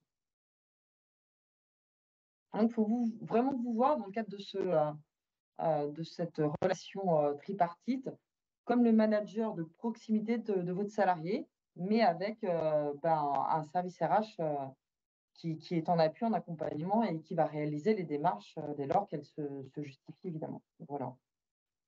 Donc, Isabelle, ça répond à ta question en termes de hiérarchie. T'es vraiment. Non. Alors. Pas du tout. Ou alors, Si, parce que du coup, tu es sous la responsabilité. Alors, moi, je vais essayer de ça répondre. répond trop bien. D'après ce que vous nous dites, là, ce que vous présentez, c'est un organigramme fonctionnel, mais au niveau du lien hiérarchique, c'est comme si je comprends bien, c'est comme si je suis dans une entreprise privée, j'ai mon directeur régional qui est mon responsable hiérarchique direct, et j'ai mon directeur général qui peut trancher et qui a la décision finale. Ou c'était ça ma question. En fait. Non, je pense pas. Je pense que tu es toujours votre tableau n'est pas clair, ça précise pas. C'est quand même vachement important le lien hiérarchique. Oui, tu as raison. Je crois même qu'on l'a posé après en question.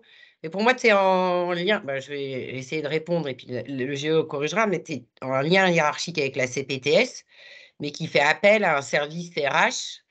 Tout le monde n'est pas obligé d'internaliser ses RH externes. Et donc, qui fait fiche de paye, emploi, etc. Mais vous êtes sous la responsabilité de la CPTS, c'est elle qui gère tes horaires, c'est elle qui gère tes obligations, c'est elle qui gère tes absences. Il n'y a que le volet RH qui est externalisé de la CPTS, mais c'est bien le président qui est ton employeur, ta responsabilité hiérarchique.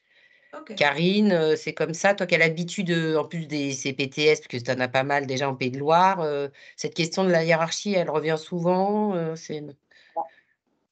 Pas forcément, en fait. Pourtant, c'est assez clair. On n'a jamais eu de.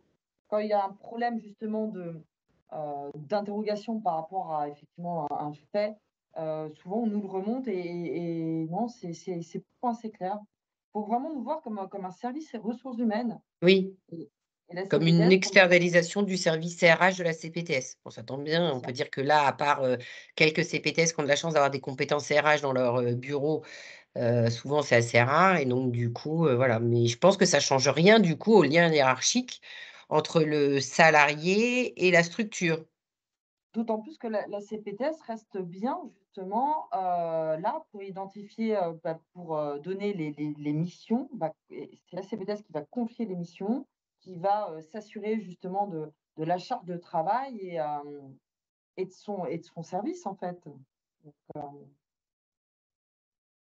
Ok, bon. Docteur Maigret, vous avez levé la main. Vous avez votre micro. Excusez-moi. Je voulais savoir si du coup vous vous mettiez en contact aussi avec nos comptables ou directement pour, je sais pas, si vous occupez des rémunérations, je sais pas comment ça se passe. En fait, le salaire, nous, on le paye. Donc, enfin, il n'y a pas lieu qu'on ait de lien avec votre comptable. En fait, Ah oui, après, c'est des prélèvements automatiques sur notre. Voilà, on va éditer une facture qui va être réglée. Donc oui, votre facture, vous la gérez parce que c'est un paiement pour vous et voilà, c'est une charge pour vous qui va falloir justifier après dans vos comptes. Mais à part ça, il n'y a pas lieu qu'on ait de contact avec votre comptable. Et du coup, ça décharge la partie RH que peut. Oui, voilà. Du coup, on s'est imaginé quelques petites questions. On s'est imaginé, hein, ce sont toutes les questions qui reviennent le plus souvent parce que c'est voilà, il y a. Ah oui, alors avant la série questions, vous dire aussi que nous, la personne qui vous accompagne actuellement sera encore à vos côtés, hein, après, ça dépend à quel stade on est, mais bon, donc du coup, on peut vous aider tout ce qui est relatif autour de la saisine du GE. Pareil sur les CV, voilà, on voit qu'au début, peut assister si besoin aux entretiens. On peut organiser un temps d'accueil.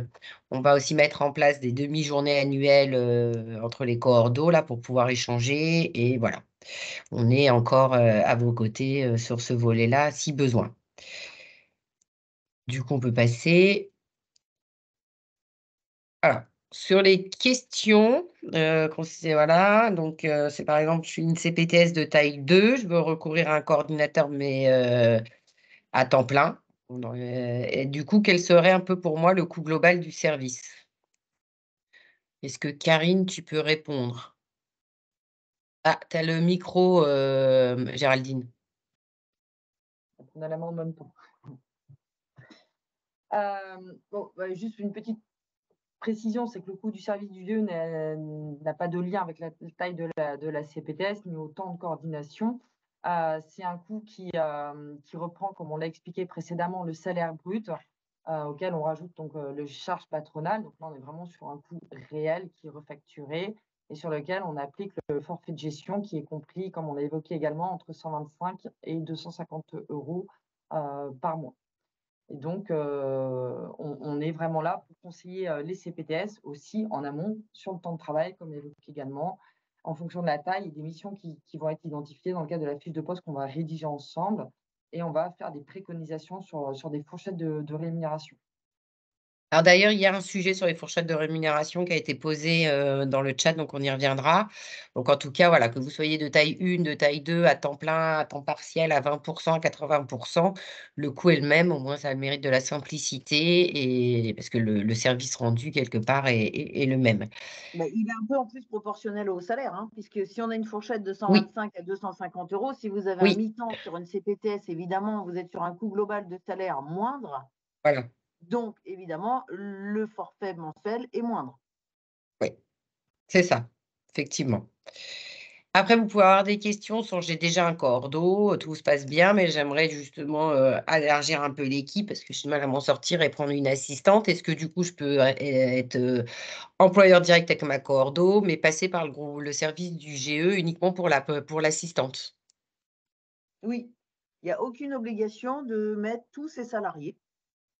On choisit de proposer de passer par le groupement d'employeurs pour un ou tout ou partie de ses salariés. Après, on peut aussi dire ma cordeau était employé direct de la CPTS, je veux prendre une chargée de communication ou une assistante, peu importe. Est-ce que vous accepteriez de vous occuper de cette nouvelle embauche et du portage, mais aussi de récupérer notre coordinatrice qui est actuellement en direct avec la CPTS? La réponse est oui. Aussi, bah, ça tombe bien, c'était une question qui arrivait après. Eh ben, merci. Il y a, bah, justement, ça fait lien aussi avec les discussions du début. J'ai aujourd'hui un expert comptable qui fait quand même déjà pas mal de choses. Là, c'est le docteur Capdeville nous a bien expliqué ça, Wenbock. Du coup, qu'est-ce que m'apporte vraiment le GE par rapport à mon expert comptable? Alors, l'expert comptable, toute la partie recrutement, portage de contrat, il ne fait pas. Ce n'est pas son métier. Il peut émettre un contrat, mais tout le recrutement, tout ce qui est lié au recrutement, des conseils sur la rémunération, etc., après, il peut le faire de manière sympathique, mais globalement, ce n'est pas son job. Après, tout ce que vous propose votre expert comptable, et on est en train de travailler sur un petit tableau comparatif, justement, c'est il vous facture au coup par coup. Un contrat de travail vaut tant, un bulletin de salaire, ça vaut tant, un avenant à un contrat de travail, ça vaut tant, une procédure je sais pas, de licenciement, ça vaut tant, etc. C'est comme ça que facture un expert comptable. Après, l'expert comptable, si par exemple un salarié ou le salarié d'une structure souhaite une augmentation de salaire, voilà, l'expert comptable, il n'a pas d'avis sur la question. Hein. Vous lui dites juste, vous lui mettez une augmentation de 500 €, mais il n'a pas d'avis de savoir est-ce que ça correspond bien au type de poste qu'il y a en face, est-ce qu'on est dans des grilles, est-ce que c'est pertinent, il n'a pas d'avis, à moins d'être copain avec son expert comptable, mais là c'est amical, on n'est plus dans une notion professionnelle, mais il ne sera pas force de proposition sur des demandes d'augmentation. Il ne sera pas force de proposition sur des demandes de formation et il ne va pas rechercher des organismes de formation. Il ne va pas s'occuper de vous inscrire à la formation, de voir si elles peuvent être prises en charge, etc., etc. Ce n'est pas son job, l'expert comptable. Hein.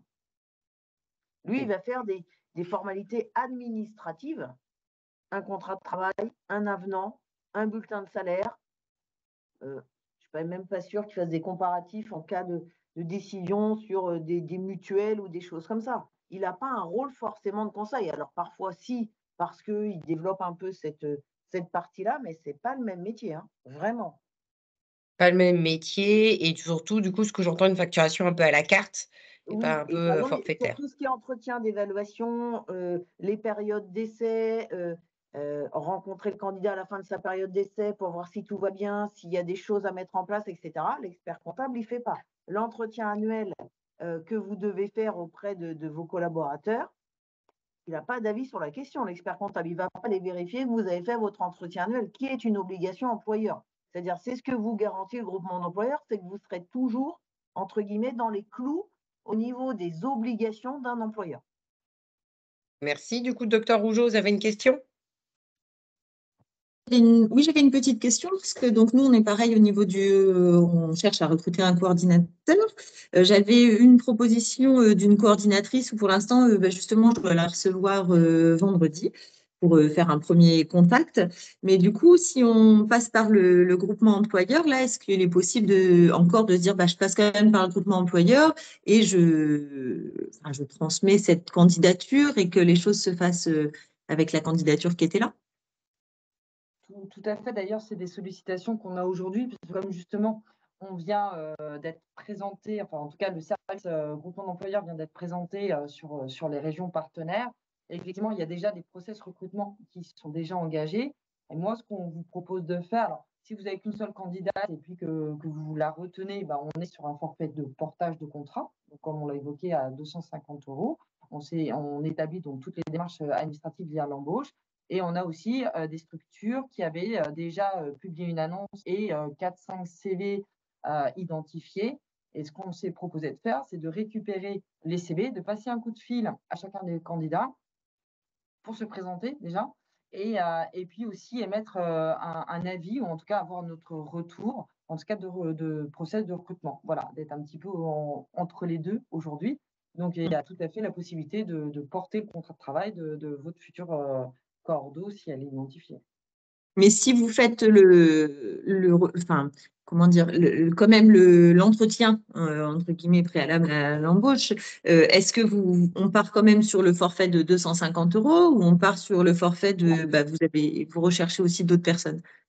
Alors, tout dépend. Si vous nous demandez de compléter votre process en cours, c'est-à-dire de republier une annonce, de faire une vraiment démarche proactive de recrutement, oui, il va y avoir le coût du recrutement, vous êtes facturé. Si vous nous demandez, parce que vous avez quelques CV là sous le coude, juste de les contacter et d'avoir notre avis, ou de participer peut-être à simplement l'entretien que vous aurez avec vous pour identifier le bon candidat, là, on va rester sur une prestation de portage. Oui, D'accord. c'est vrai que du coup, on a Oui, eu peut-être. d'ailleurs ce cas-là, un peu de prestation un peu intermédiaire, C'est ça, on est en puisque c'est prestation fait. intermédiaire là, donc voilà, appliquer un forfait à 250 € nous paraît cohérent. C'est mon Ouais. dizaine. En plus, on est dans le même cas que votre CPTS. Et là, d'organiser ça pour vendredi, ça vous paraît jouable ou pas? C'est-à-dire demain. Demain, vous avez votre entretien. Donc ça, limite, vous Voilà. passez l'entretien demain, puis après, vous pouvez, Et on voit soit après, quoi. voilà, c'est le coup de cœur et vous validez. Dans ces cas-là, vous faites appel après au GE qui fait le reste. Ça me paraît possible. Vous pouvez tout à fait envisager un entretien numéro 2, c'est-à-dire que demain, vous avez votre entretien comme il était prévu, et puis vous pouvez dire à la candidate, ben voilà, on a plusieurs candidats, alors ça c'est vous qui le dites. Est-ce qu'on peut programmer tout de suite un deuxième entretien, et puis là, du coup, on peut venir en renfort, vous voyez? Ou que le GE. Il y a le groupe employeur justement qui vient d'être un service proposé sur votre région, et que nous, on peut aussi arriver en second entretien. Et puis en plus, c'est toujours intéressant, un second entretien.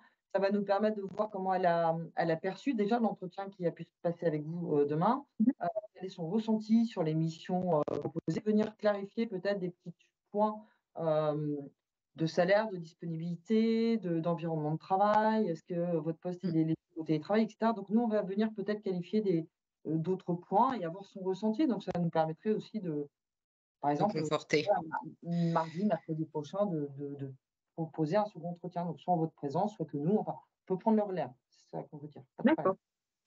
Ok, merci. Merci. Alors, on avait imaginé d'autres questions pour terminer, si on passe. Marine? Ah oui, parce que du coup, c'est aussi que ça revient souvent. Quel est un peu le service rendu par le GE en matière de formation?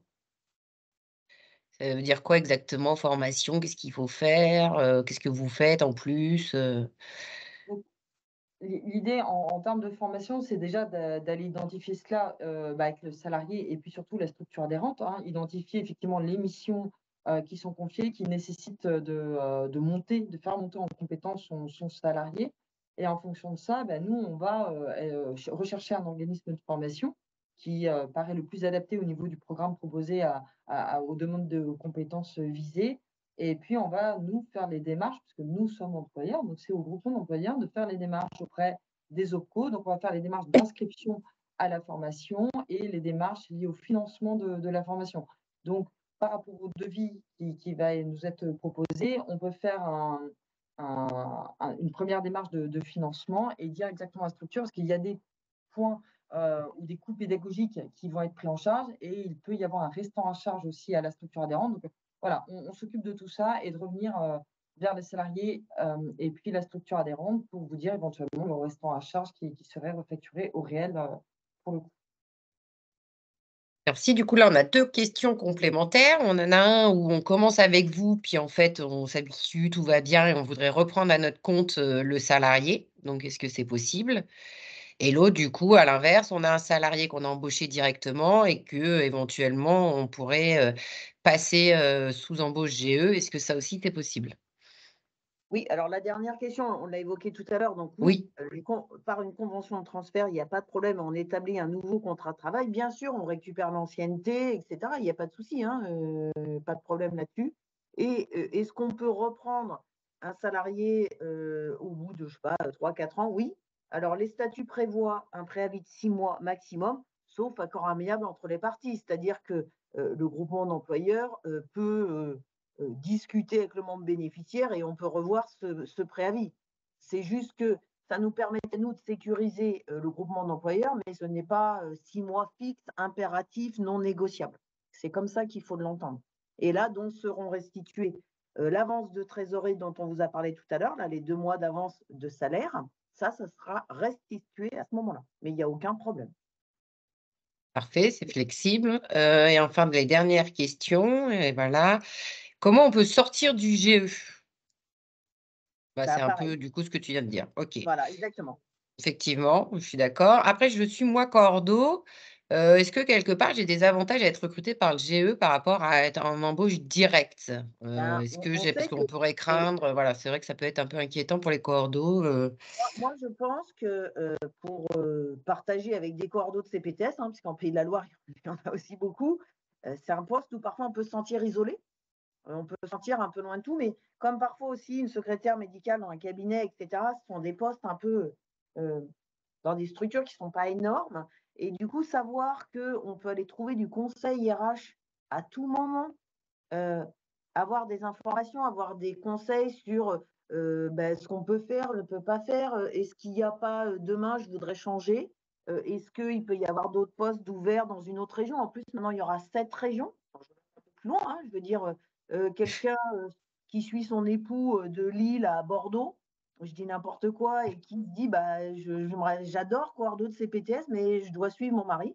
Bah, c'est aussi se donner la possibilité d'un champ plus fort au niveau du marché du travail. Voilà, c'est ne pas être seule comme coordinatrice dans son coin et puis avoir des vrais conseils RH, quoi. Elle a des contacts privilégiés, c'est-à-dire le membre bénéficiaire, il a des contacts privilégiés parce qu'il y a des assistants dédiés au niveau du groupement, mais le salarié aussi, il a des assistants dédiés qui sont toujours là pour répondre à ces questions. OK. Après, du coup, par contre, on reste bien sous la hiérarchie, du bureau et voilà, tout le volet hors RH, n'a aucun impact, si on est groupement employeur ou pas. Oui. Donc concrètement, si vous êtes intéressé par le service, qu'est-ce que vous devez faire? Donc dans un premier temps, bah, déjà, on va vous mettre les adresses. Du coup, vous faites la demande auprès de votre correspondant habituel qui saisira le GE, dans la foulée. Et après, il y aura tout de suite, on vous appellera. Le GE est assez réactif, hein. En tout cas, moi, j'ai fait une saisine 2 heures après. On avait déjà un rendez-vous pour le lendemain. Donc après, ils prennent la main et ils organisent un peu un échange avec vous pour qualifier votre besoin et voilà, et vous expliquer aussi un peu tout ça, parce que pour ceux notamment qui n'étaient pas présents. Donc du coup, il y a un site, on peut s'y connecter. Comment ça se passe, ce site? Il faut être Alors, adhérent pour y aller? non, alors en fait, ce qu'on a décidé avec toutes les régions partenaires, donc ont accès au site les régions partenaires, donc vous, évidemment, parce que vous êtes une région partenaire, on demande une entrée sur le site. Donc, sur le site, il y a toute une base documentaire. À partir de la semaine prochaine, il y aura même un espace annonce. Il y aura un espace de candidature spontanée. Donc, ça veut dire que demain, vous êtes une CPTS, vous recherchez quelqu'un, on fera paraître une annonce. Donc, c'est même pas vous qui allez la rédiger, c'est nous qui allons rédiger votre annonce qui sera mise en ligne sur le site. Bien sûr, après, c'est diffusé sur les canaux classiques du monde du travail, hein. On n'est pas connu dans le monde entier encore. Peut-être un jour, mais pas encore. Et donc, pour rentrer sur le site du groupement d'employeurs, on rentre par le RPPS. Elle va me dire, bah oui, mais moi, je suis cordeau, je n'ai pas de RPPS. Toutes les CPTS ont un président qui a un numéro RPPS. Donc c'est bien une entrée par professionnel. C'est une entrée par Et professionnel. tous les professionnels peuvent aller consulter. Oui, vous rentrez leur numéro RPPS et comme vous êtes une région partenaire, vous êtes reconnu automatiquement et donc vous avez accès à toute la base documentaire où vous pouvez retrouver des fiches de poste. Vous retrouvez, voilà, on essaie de vous mettre un maximum d'informations qui pourraient vous être utiles. Il y a la grille tarifaire, il y a tout notre process de recrutement, c'est-à-dire comment on travaille au niveau du groupement d'employeurs, voilà, et on va le nourrir au fur et à mesure. Demain, on proposera peut-être des webinaires aussi sur des thèmes. C'est quoi être un bon manager? Les heures supplémentaires, c'est quoi, comment ça gère? Voilà, on va aussi mettre en place au fil du temps, une fois qu'on sera bien rodé avec toutes les régions, parce que vous êtes les tout premiers, hein, l'interrégional a démarré au 1er janvier 2024 quasiment. Donc, vous voyez, on n'est pas très tard dans l'année. Mais après, on va y ajouter beaucoup de choses, des webinaires, des supports, des conseils, voilà, tout ce que vous pouvez imaginer autour du RH et on peut aussi faire à la demande. Et c'est ce qu'on fait aussi aujourd'hui pour votre région, c'est-à-dire on est disponible sur des sujets, des thématiques pour chaque région. Donc, du coup, simplicité, efficacité, à l'image de l'exercice libéral, opérationnel. Donc, tous ceux qui veulent y aller peuvent. Et en plus, effectivement, vous êtes les premiers à être informés. Alors, dans les autres régions, je ne sais pas comment se passent les modalités de communication. Mais en tout cas, pour tous les autres professionnels de santé, parce que comme vous l'avez compris, ça ne s'adresse pas uniquement aux exercices coordonnés. Il y aura un webinaire d'information générale le 23 janvier, mais qui du coup va être diffusé plutôt vers les canaux newsletter de chaque URPS. Voilà, normalement, vous avez tout là. Vous n'avez pas forcément besoin de doubler, mais vous pouvez, si vous connaissez auprès de vous un professionnel qui pourrait être intéressé, vous pouvez aussi l'informer de la date. Voilà, il est 14 h. On avait prévu une fin à 14 h. Il y a une question à laquelle on n'a pas répondu et il y a encore une main levée. La première question, elle est un peu complexe puisqu'on l'a déjà eue. C'est est-ce qu'il existe un peu un salaire moyen brut de corps d'eau? Alors vous, en tant qu'RH, je pense que vous savez mieux, mais je pense que ça va un peu dépendre de l'expérience, du profil, tout ça, non? Est-ce qu'il y a des mots? Exactement. Donc là, grosso modo, aujourd'hui, sur un profil plutôt jeune, on est plutôt à 2 000 € net, donc un équivalent à 2 570, 2 600 brut mensuel en prise de poste. Voilà, Et là, en prise de poste. Mais voilà, on sait qu'il y en a qui ont beaucoup d'expérience, on sait que c'est des postes compliqués, donc bon, voilà. Exactement. Donc tout va, c'est un peu comme tout le monde du travail. Tout ça, à mon avis, se négocie et c'est un des conseils qu'il pourra vous donner, mais on n'a pas pour autant un peu un salaire moyen, puisqu'en plus, il n'y a pas de convention collective. Docteur Rougeau, vous avez une question? Non, je m'excuse, j'ai dû bidouiller. Ah bah parfait. Tout est clair. Tout est clair Excusez-moi. pour vous? C'est bon, merci. Tous les participants, c'est bon? Ou en tout cas, n'hésitez pas si vous avez des questions à nous les poser. On y répondra au moment du compte rendu, mais je pense qu'on a répondu à toutes les questions du chat. Karine, tu as une dernière question? Oui, non, juste j'apporte une toute petite dernière précision qui a été évoquée tout au début sur ces histoires de TVA. Juste pour lever le doute pour tout le monde, parce que je sais qu'il y a des présidents de CPTS qui sont pharmaciens et ça pose aucun problème. En fait, l'histoire de la TVA, le groupement d'employeurs n'est pas assujetti à la TVA, comme quasiment tous les professionnels de santé libéraux là, qui sont connectés. Si demain, un pharmacien venait nous solliciter alors qu'il est soumis à TVA, il soumettrait tout le monde à TVA. Néanmoins, un pharmacien qui est président d'une CPTS peut tout à fait solliciter le groupement d'employeurs en tant que président de CPTS. Ce n'est pas de la discrimination sur la profession, c'est juste un problème fiscal. Oui, tu fais bien de le préciser, effectivement. Merci. Donc, notre prochain atelier, toujours les premiers jeudis de chaque mois. D'ailleurs, on en profite pour vous remercier à chaque fois pour votre participation. C'est vrai que là, on avait un double événement, donc on est peut-être un peu moins nombreux, mais voilà. Et ça sera un peu autour de la personne âgée. Prise en soins, prévention, peu importe. On sait qu'il y a beaucoup de projets dans les CPTS qui tournent autour de la personne âgée, donc on va essayer un peu de brainstormer ensemble autour de ce sujet-là. Je réitère le fait que si vous avez des souhaits là, on part un peu sur post-journée régionale où chacun avait émis ses souhaits, donc on a qualifié. Je pense que voilà, si vous avez des souhaits aussi d'ateliers, vu qu'on les fait pour vous, vous n'hésitez pas à nous le dire. Et voilà. Et donc, n'hésitez pas à nous saisir pour le groupement employeur. N'hésitez pas aussi toutes questions relatives à des embauches directes. Et merci à tous pour votre participation. Merci à tous et puis donc à très bientôt alors. Merci Karine. Bonne journée. Karine. Merci. Merci, au revoir. Au revoir. Merci, au revoir. Je vais manger et puis après je vais dire bonjour à tout le monde. Allez. Vous avez déjà mangé?